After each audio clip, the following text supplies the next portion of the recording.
School was designed in 2007. Housed on a historic site, the school carries out the social justice legacy of the late Robert F. Kennedy. Kennedy's long-standing friendship with Cesar Chavez, Dolores Huerta, and other civil rights leaders is memorialized in this space in a public art mural by Judith Baca entitled Seeing Through Others' Eyes. And seeing through the community's eyes is the approach that the school has taken to curate capacious spaces for distributed leadership with a collective transformational stance that leverages the wealth of the community to nurture agency from a different baseline. Traditionally, educational institutions may not view the local knowledge as a legitimate source of power or even inspiration. Through our robust school-university community partnership, we, as a school community, have the opportunity to redefine the project of schooling.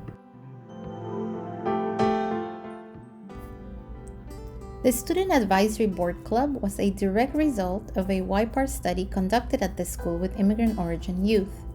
There was a clear call to action to expand the ways in which the school engaged with the student experience in a more direct way. Students are uniquely positioned in the school to authentically leverage their knowledge of schooling to inform decisions and reflect what is really happening at the school from their perspective.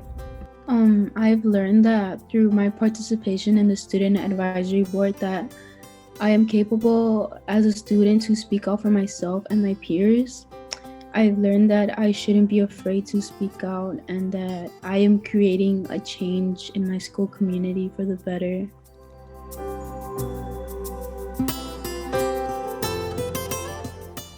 Teachers at UCLA Community School share a vision of empowering students to shape their futures and disrupt long-standing inequities by ensuring learning is meaningful and elevates the many assets and the rich knowledge students come to school with. At the core of their practice, teachers develop the contextualized knowledge of culture, community, and identity of students and their families. They create learning spaces where power and knowledge are shared and hope exists.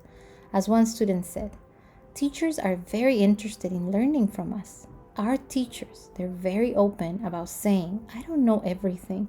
You guys are going to teach me, and then I can teach you. Right? With the math that I teach, it's about drawing from what they know. It's not about here's the one algorithm and you all need to do it 30 times. That's totally old school and not even honoring what they know, right? It's that banking model of like I have knowledge, I feed it to you, you do it the way that I tell you, right? It's hey, here's a problem. I'm posing it to you. What do you all have?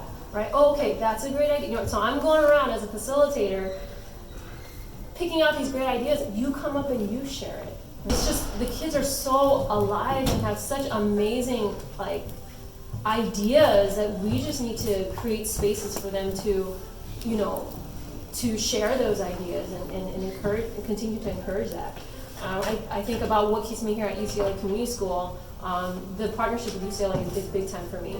The fact that this is a teaching school is big time for me because another part of my passion is teaching other teachers.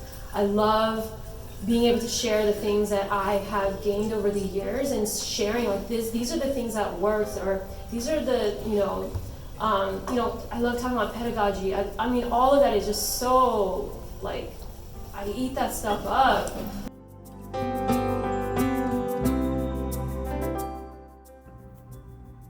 In January 2019, the UCLA Immigrant Family Legal Clinic opened on the campus of the RFK Community Schools with a focus on supporting immigrant students and their families flourish and to advocate for policies that promote their well-being beyond the school campus by providing services and empowering community education. In the clinic, UCLA law students under supervision of expert faculty provide direct representation to immigrant clients, including unaccompanied youth, asylum-seeking families, and low-wage workers. In addition, through outreach workshops and individual consultations, law students provide information and counseling about immigration and related legal matters, working to foster community activism to tackle issues that range from immigration to unfair labor practice.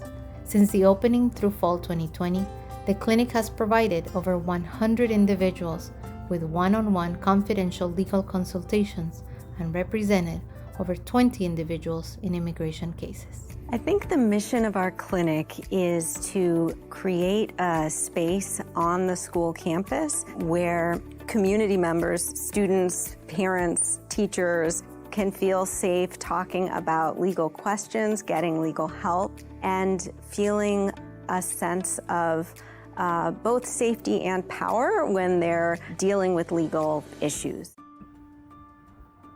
As the school's lead community partner, UCLA faculty, staff, and students engage as researchers, tutors, Bruin Club members, teaching artists, and more, contributing in 2019-2020 a total of 16,040 hours of service. The UCLA Community School was created to be a teaching school, assisting in the development of over 100 new teachers. Dozens of teaching artists have shared their gifts with the multi-generational after-school art space, which conducted its own research study about how parents were involved in culturally sustaining ways.